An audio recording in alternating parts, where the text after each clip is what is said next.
mtima wa mbuye wako ukukonda iwe ndiye wakuona wopirira mtima wa mbuye wako ukukonda iwe ndiye wakuona.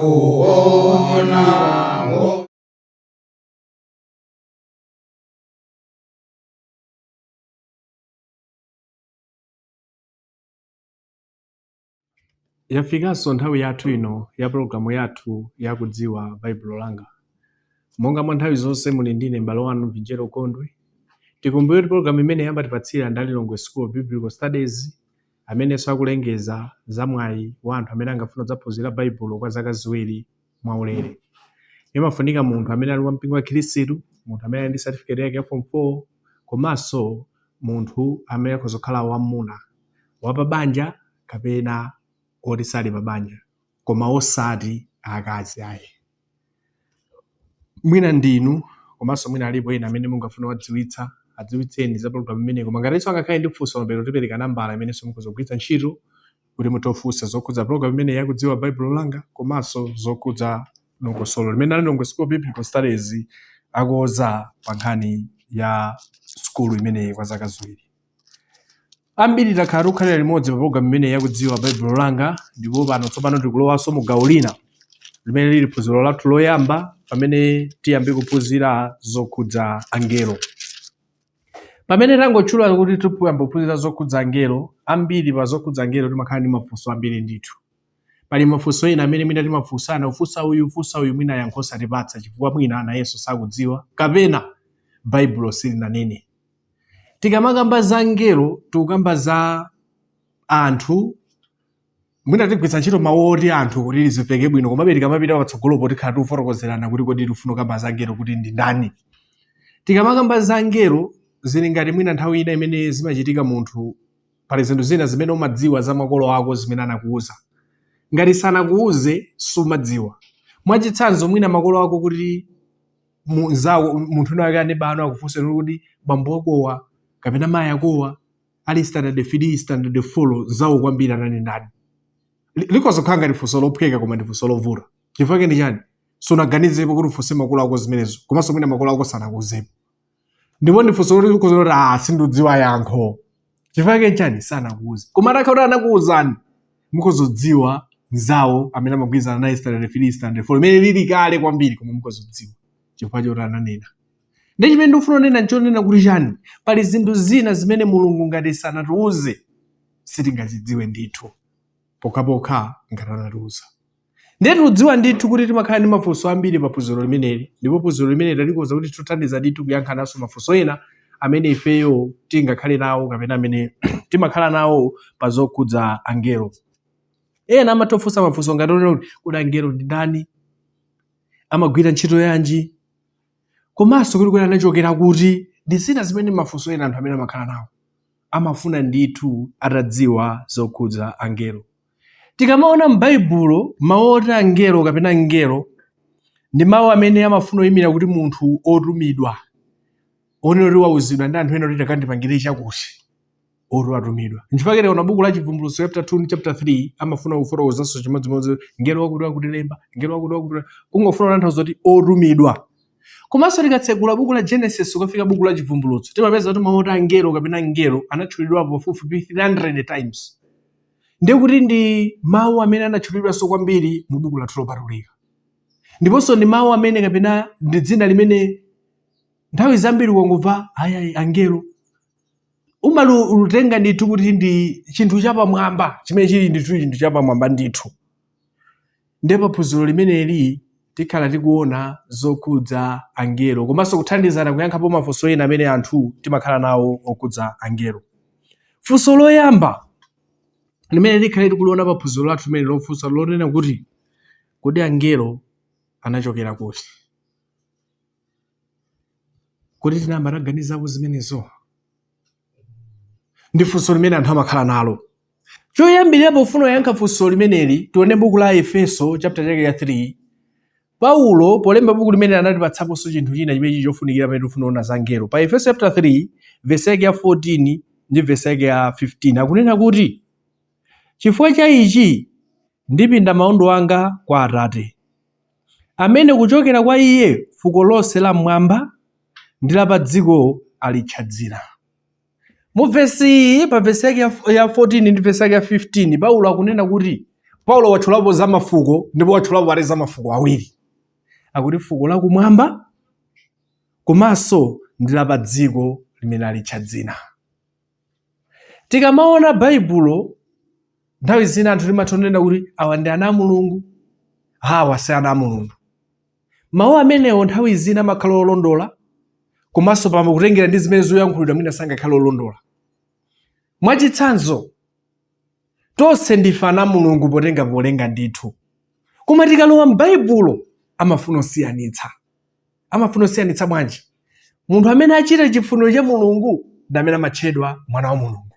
Munthu amene sakuchita chifuniro cha Mulungu akutchedwa kuti si mwana wa Mulungu. Komabe tikangotenganso pa chilengedwe tipeza kuti onse ndi ana a Mulungu, koma patikafikanso mu Baibulo pa nthawi zina amasiyanitsa. Ndi apa pa buku la Efeso chapter 3 verse 14 ndi verse yake 15 Paulo akunena kuti Mulungu ali ndi mafuko awiri, la kumwamba komanso la dziko lapansi.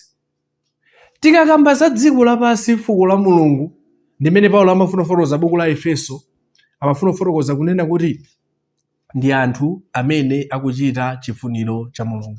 Mwina mwachidule tikozongonera kuti ndi mpingo wake, chifukwa mpingo wake ndi mtundu osankhika, ndi Israeli ya Mulungu.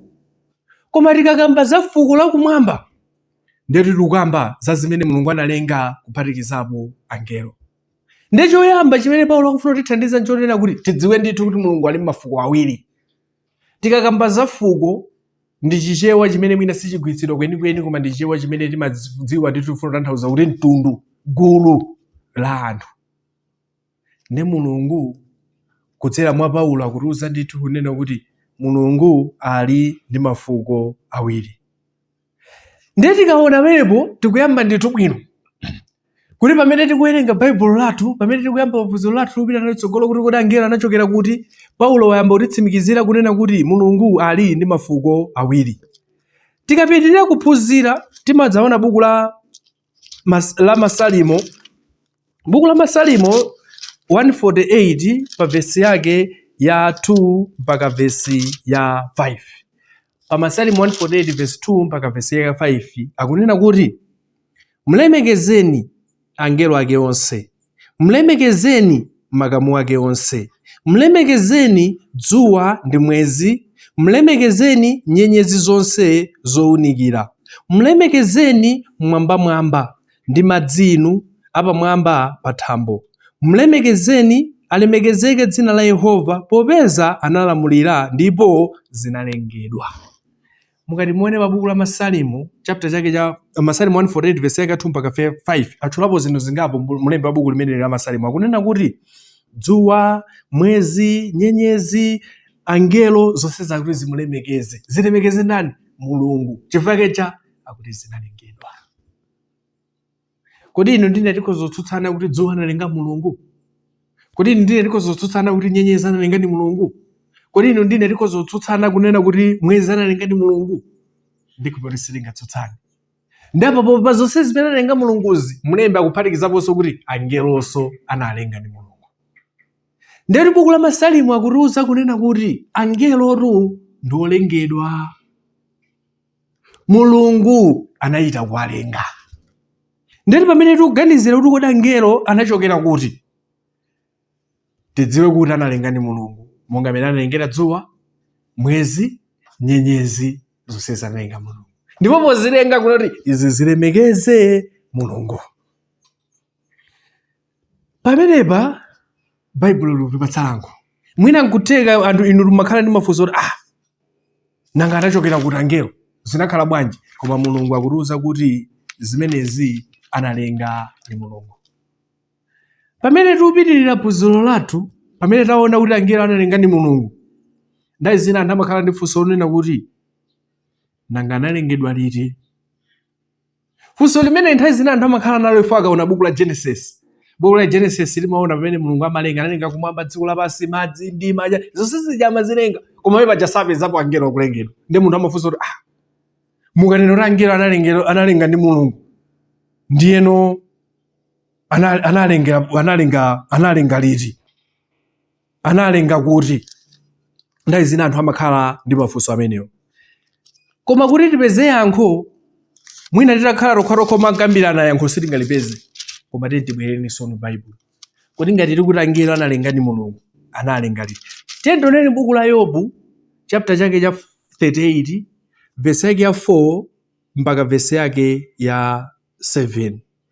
Pa verse 4 Yobu chapter chake 38 akunena kuti unali kuti muja ndinayika maziko a dziko lapansi, fotokoza ngati udziwa kuzindikira. Tikumbukira nkhani ya Yobu anakupanda ndi zovuta zambirimbiri, ndi mulungu akumufunsa kuti kodi iweyo Yobu koma taganiza zinthu izi, kodi unali kuti pamene ine ndimayika maziko a dziko lapansi? Ndeti tikozopeza yankho lonena kuti Yobu anali asanalengedwe, fa mulungu pamene amalenga dziko ndoti munthu anali asanalengedwe. Pa verse yake ya 5 analemba malire ake ndani popeza udziwa. Ndakuza kuti kodi ndani amalemba malire a dziko? Ndani amene amanena kuti apa pakhale mtunda, apa pakhale madzi, apa pakhale mwamba? Ndakumfunsa Yobu kuti tandiuze.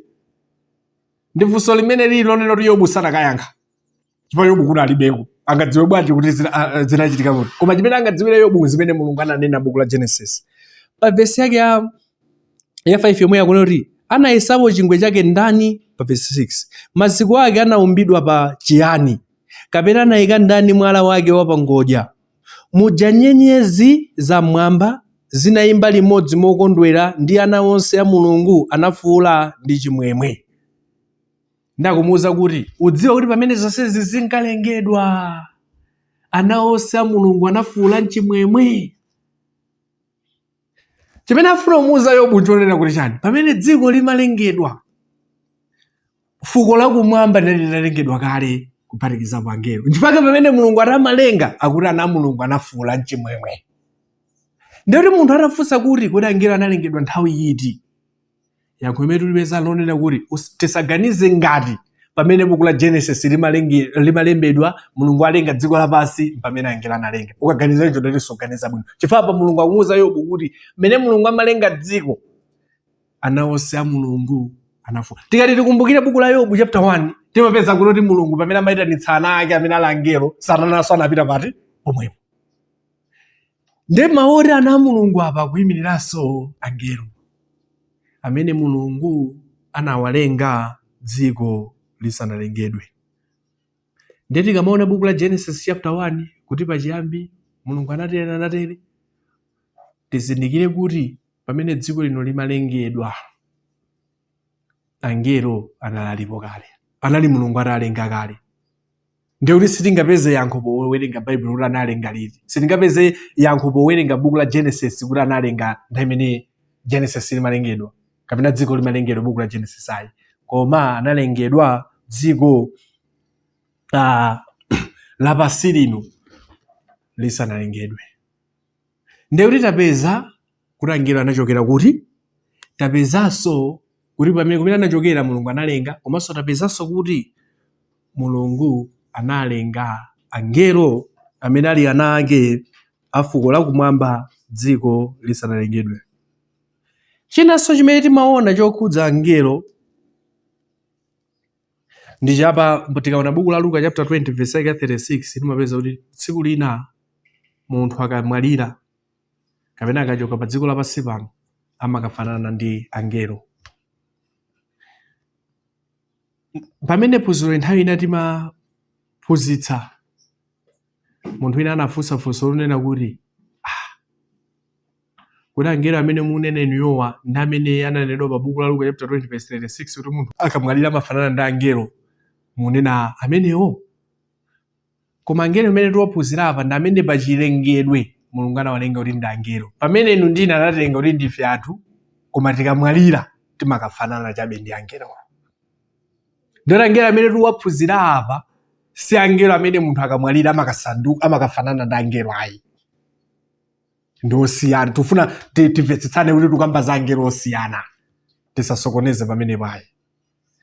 Ndikumabe tikuona pa Luka chapter 20 verse 36 kuona angelo amene wasafa, kutanthauza ali ndi mphamvu yoposa munthu. Ndi pamene taona amenepo kuti angelo analengedwa bwanji kapena analengedwa liti, tapeza yankho. Tipitirizenso kuona kunena kuti nanga ntchito yawo ndi chani. Angelo amenewa ntchito yake ndi chani? Mulungu analenga kuti atani? Anawalenga kuti cholinga chake ndi chani? Tikati tione pa buku la Kolose, Paulo pamene amakamba zokhudza Yesu Khristu, pa Kolose chapter 1 verse 16 ananena kuti pa verse 16, pakuti mwa iye zinalengedwa zonse zam'mwamba ndi zapadziko, zooneka ndi zosaoneka, kapena mipando yachifumu, kapena maufumu, kapena maukulu, kapena maulamuliro, zinthu zonse zinalengedwa mwa iye ndi kwa iye. Nde Paulo pa buku la Kolose akunena kuti zinthu zonse zanalengazi, zooneka, zosaoneka, zapansi, zakumwamba, zinalengedwa mwa iye ndi kwa iye. Kwambiri tione pamene tifuna yankha kuti kodi ntchito yawo ndi chani, tione pa kwa iye. Ambiri mwina tinalembedwapo ntchito, ndi munthu amafunsa kuti kodi munalembedwa ntchito kwa ndani? Namati ndinalembedwa ntchito kwa akuti. Ndi apa akunena kuti angelo analembedwa mwa iye ndi kwa iye. Chimene amafuna kutanthauza Paulo nchonena kuti chani? Zonse zimene Mulungu analenga kunena kuti zidzipereka ulemu kapena zidzigwira ntchito ya Mulungu. Ndipake pamene munthu analengedwa pa dziko lapansi amayembekezera kuti apembedze Mulungu. Inde sakakamizidwa koma amayembekezera kuti apembedze Mulungu. Akhoza kusankha munthu upembedza kapena usapembedza koma amayembekezeredwa zimenezo. Ndi tikakamba kunena kuti zonse zimene analenga Mulungu, zooneka ndi zosaoneka, akuti zinalengedwa mwa iye ndi kwa iye. Zinalengedwa kuti zichite zinthu mwachifuniro mwa Mulungu. Zinalengedwa kuti zipange ntchito imene Mulungu akufuna kuti zipange. Ndi tikakamba za angelo, analengedwa ncholinga chimenecho, athe kuchita chifuniro cha Mulungu. Ndipake tikaona pena timapeza kuti pali angelo ena amene anawukira, anasiya malo awo, sanafuna kuchitanso zinthu za Mulungu, basi anapita anatsatira njira ina. Koma cholinga chimene Mulungu analengera, analengedwa kuti achite chifuniro cha Mulungu. Pa buku la Heberi chapter 1 pa verse yake ya 7, pa Heberi chapter 1 verse 7 akunena kuti ndipo za angelo anenadi, amene ayesa angelo ake mizimu ndi otumikira iye akhale malawi amoto. Angelo Mulungu anawalenga kuti atumikire iye, ndipake analengedwa mwa iye kwa iye. Ndiyoti munthu akafunsa kuti angelo analengedwa fake chani? Analengedwa atumikire Mulungu. Pa verse 7 akuruza, pa verse yake ya 14 pa buku la Heberi so akunena kuti, Heberi chapter 1 verse 14 akunena kuti kodi sili yonse mizimu yotumidwa kuti itumikire iwo amene adzalowa m'chipulumutso? Akunena choncho, kutumikira. Ne munthu akakhala ndi funso lonena kuti angelo analengedwa chifukwa chachani, kapena angelo ntchito yawo ndi chani, ngani ndiye kuti Mulungu anawalenga kuti atumikire iye.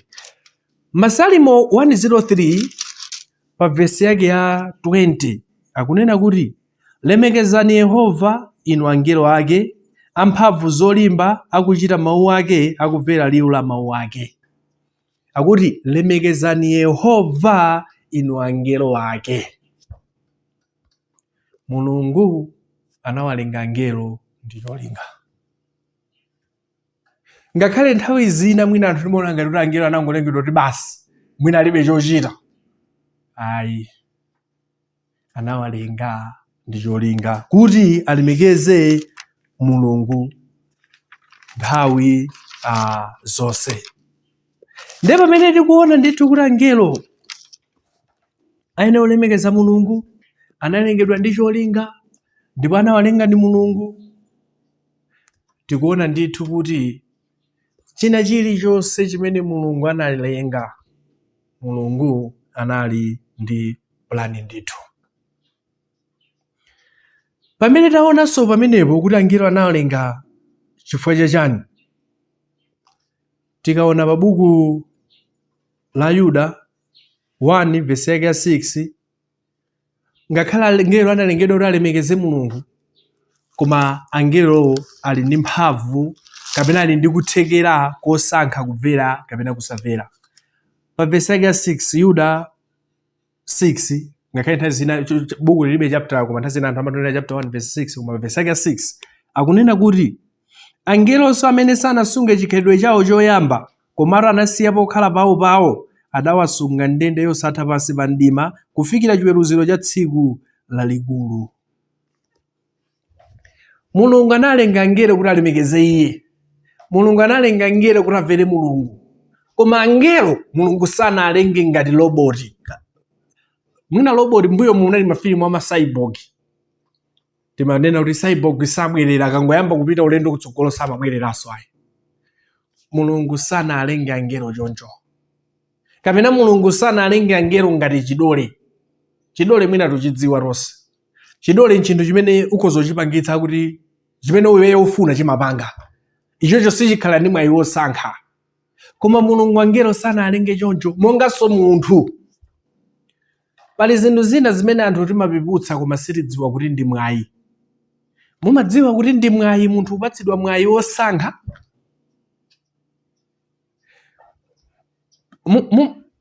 Mumadziwa kuti munthu ukhala ndi mwayi oti uthe kusankha zinthu ndi mwayi? Pala anthu ambiri amene alibe mwayi umenewo, koma Mulungu analipatsa mwayi waukulu. Munthu komanso angelo amatha kusankha. Ndipo Yuda 6 akunena kuti pala angelo ena amene anasankha kusachita chifuniro cha Mulungu ndi anachoka m'malo mwake. Ndipo pamene Mulungu anawalenga angelo samangika kuti mufune musafune mupange chifuniro cha Mulungu. Koma angelo akhoza kusankha, monga inu ndine tikhoza kusankha kuchita chifuniro cha Mulungu kapena kusachita. Ndipo Yuda pa 6 akunena kuti pala angelo ena anasiya malo awo amene Mulungu anawayikira. Pa 2 Petro chapter 2 verse 4, angelo enanso amene anapitirizanso kusankha, anapitiriza uforo zonse zimene Yuda anafotokoza kuti zili choncho, angelo ena anasankha ndithu kutero. Nchifukwa tikabwera pa buku la Mateyu chapter 25 verse 41 amanena kuti angelo amenewa akalangidwa chifukwa anasankha kusachita chifuniro cha Mulungu. Koma nthawi zina mwina munthu amakhala ndi funso lonena kuti kodi angelo amene anasankha kuchita zimene ziziwa ndiye kuti Mulungu sangakhululukire, sangapezere njira ina popeza ife anthu Mulungu amatipatsa njira ina?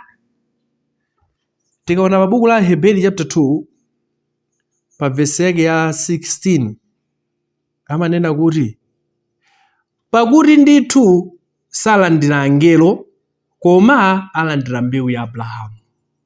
Mlembi wa buku la Hebrew akunena kuti Mulungu salandira angelo koma alandira mbewu ya Abrahamu. Chimene amafuna kunena kuti chani? Mbewu ya Abrahamu anena anthu. Ndakunena kuti munthu akhoza kuchimwa, akhoza kugwa pamaso pa Mulungu, koma akafuna kubwerera Mulungu mbewu ya Abrahamu amayilandira. Koma angelo akuti sawalandira. Nchifukwa tikaona m'Baibulo monsemu tipeza kunena kuti angelo amene anasanachite chifuniro cha Mulungu, angelo amene anachoka pa malo pake, Mulungu akuti anawasunga kulandira chilango chomaliza. Pamene munthu mbewu ya Abrahamu ikachimwa, ikafuna kubwereranso, Mulungu amayilandira. Koma angelo amene anachimwa apawa, Mulungu akunena kuti sawalandiranso. Nchifukwa pa buku la Mateyu chapter 25 verse 41 akunena kuti angodikira chiweruzo kuti Mulungu adzawalange. Ndipo pamene munthu ndi angelo timafanana ponena kuti tonse tili ndi mwayi wosankha kuchita chifuniro cha Mulungu kapena kusachita. Koma pamene timasiyana ponena kuti munthu akafuna kubwereranso kwa Mulungu, Mulungu amamulandira. Koma tikaona pa Hebrew chapter 2 verse 16, angelo amene anasiya malo ake akuti sawalandiranso. Nchifukwa pa Mateyu chapter 25 verse 41 amanena kuti kudikira chiweruzo. Ndipo pamene tikuona ndithu zokudza angelo, tikuona ndithu kuti pali zinthu zambiri zimene angelo amayenera kuchita, pali zinthu zambiri zimene angelo akachita kapena amapatsidwa mwayi osankha kuti achite kapena asachite, monganso munthu amapatsidwa mwayi kuti asankhe kuchita zinthu zina kapena kusachita. Ndi pamene tifuna lowa gawo lathu lomaliza la phunziro lathu, tingofuna tingonapo zinthu zina zokhudza angelo amenewa amene tayamba waphunzira, zinthu zina zokhudza angelo amenewa. Choyamba tikaona pa buku la Hebrew chapter 1 verse yake ya 6 amanena kuti angelo amayenera kupembedza Mulungu. Pa Hebrew chapter 1 verse 6 akunena kuti ndipo pamene anatenganso obadwa oyamba kulowa naye m'dziko, ananena ndipo mugwadire iye angelo onse a Mulungu. Angelo Mulungu anawalenga ndi akunena kuti ayenera kumugwadira iye angelo onse a Mulungu. Angelo amayembekezera kuti Mulungu apembedze Mulungunso nawo. Tikhala tikuphunzira koma tionanso kuti munthu sayenera kupembedza angelo. Munthu amayenera kupembedza Mulungu yekha, chifukwa angelo ndi olengedwa. Koma angelo pamene alolengedwa akunena kuti ayenera kupembedza Mulungu. Chinthu chachiwiri chimene tingachione chokhudza angelo ndi chinthu ichi chimene tachiona kale, angelo akhoza kusankha kumvera kapena kusamvera. Tinaona pa Yuda chapter 1 verse 6 kapena Yuda 6, pa 2 Petro chapter 2 verse 4. Angelo ali ndi mwayi osankha kumvera kapena kusamvera, sakakamizidwa. Chinthu chachitatu timachiona pa buku la Mateyu chapter chake cha 22 pa verse yake ya 30. Mateyu 22 verse 30 akunena kuti pakuti mkuuka kwa akufa sakwatira kapena kukwatiwa, koma akhala ngati angelo akumwamba. Ndi chinthu china chachitatu chokhudza angelo akunena angelo sakwatira kapena kukwatiwa. Inu ndine timakwatira kapena kukwatira kapena Mulungu anatipatsa mwayi umenewo chifukwa amafuna kuti tichulukane pa dziko lapansi. Mulungu akunena angelo sakwatiwa kapena kukwatira. Angelo amene Mulungu anawalenga analenga okwanira, angelo ake ndi amenewo sakwatira kapena kukwatiwa. Chinthu chachifolo chokhudza angelo, nthawi zonse tikamaona zokhudza angelo amene Baibulo amatchulidwa, tikaona buku la Daniel chapter 10 verse 10 mpaka verse yake 20, Chivumbulutso chapter 8 verse yake 3, komanso pa buku la Genesis chapter 18 verse 2, komanso Genesis chapter 19 verse 1 mpaka 5, komanso mavesi ambiri amene tingaona okhudza angelo. Mukapeza kuti nthawi zonse angelo amafotokozeredwa kukhala amuna. Naonapo anthu ena amati akuli ngelo wina wamkazi uku zinatere, nthawi zina zinatere. Koma tikaona m'Baibulo nthawi zonse timapatsidwa chithunzithunzi cha angelo kukhala amuna. Chinanso chimene tingaone chokhudza angelo ndi chonena kuti tikaona pa buku la Mateyu chapter chake cha 24 verse yake 36 amanena kuti koma za tsiku ili ndi nthawi yake sadziwa munthu aliyense, angakhale angelo akumwamba kapena mwana, koma Atate yekha. Chinthu china chimene timachiona chokhudza angelo nchonena kuti angelo samadziwa zinthu zonse. Mpaka kuti Yesu tsiku lakubweranso kwa Yesu angelo sadziwa kuti Yesu adzabweranso liti. Inde angelo ali mphamvu, inde angelo amakhala kumwamba ndi Mulungu, koma zokhudza tsiku lakubweranso kwa Yesu angelo sadziwa. Ndiye tikuona kuti angelo sikuti amadziwa zonse, pokhala olengedwa amadziwa zimene Mulungu wawauza. Chinthu chomaliza chimene tingachione chokhudza angelo, angelo ali ndi mphamvu. Tikaona buku la Genesis chapter 19 verse 1, anthu ena pamene paja mzinda wa Sodomu ndi Gomora anasiya kuona, chifukwa ankati kuti tifuna tigone nawo angelo awiri aja atabwera ku nyumba ya Loti. Angelo anangopanga mkono chabe, anapeza kuti anthu amene anali paja asiya kuona. Zimene inu ndine sitingachite mphamvu zimenezo. Ndezi kutionetsa ndithu kuti angelo amene Mulungu analenga kuti agwire ntchito yake ali ndi mphamvu kuposa inu, kuposa ine. Komanso sipokhapo buku la Genesis chapter 19 verse yake 11 ija, angelo awiri okhala amene anawononga mzinda wa Sodomu ndi Gomora, moto unagochoka kumwamba, mzinda wonse anthu kufa. angelo awiri. Buku la 2 Mafumu chapter 19 verse 35, ngelo mmodzi Baibulo imatifotokozera anapha anthu 185,000. Ngelo mmodzi. Buku la 2 Mafumu chapter 19 verse 35. Ndeti tukamba za anthu amene ali ndi mphamvu kuposa inu, kuposa ine.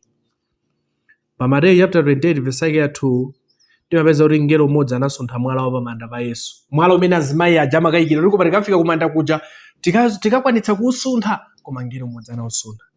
Pa buku la Daniel chapter 9 verse 21 pana verse 22 anathandiza Daniel kutanthauzira maloto. Komanso Daniel ali mudzenje la mikango anatha kugwira pa mwangitsa mikango kuti isamulume isamunye. Ndiyo tikuona ndithu kuti angelo alipo. Mulungu anawalenga, analenga dziko lisalengedwe, angelo ali ndi mphamvu, komanso tikuonaponso zinthu zina zimene taziona zokudza angelo. Ndiye tikuona kuti maphunziro athu oyamba lino tatha kupeza mayankho amafunso ena amene timakhala nawo. Koma sitokhawa amene timakhala nawo, pamene tikhale tipitirizabe kuthandizana kuona mayankho ena amafunso amene ife timakhala nawo kuchokera m'Baibulo paphunziro limene lokudza angelo. Ndikupemphani kuti tipitirize kukhalira limodzi pakuphunzira zokudza angelo. Pa programu ya lero mnali ndine m'bale wanu Angelo Gondwe. Tikumere programu imene yamatipatsira Ndalilongwe School of Biblical Studies ku Mitundu. Amene cholinga chawo ndi chani? Anthu adziwe Baibulo bwino basi. Mwina muli ndi funso zokhuza programu imeneyi, komanso pachenanena kuti mwina mumafuna kuzaphunzira school imeneyi kwa zaka ziwiri, mwayi watsegulidwa pano kuyambira chaka cha mawa 2025. Akhale member wa mpingo wa Khristu wamuna, komanso akhale certificate yake ya form 4. Kufikiranso nthawi ina, Mulungu akudalitseni nonse. Amen. Mtima wa mbuye wako ukukonda iwe ndiye wakuona ngopirira.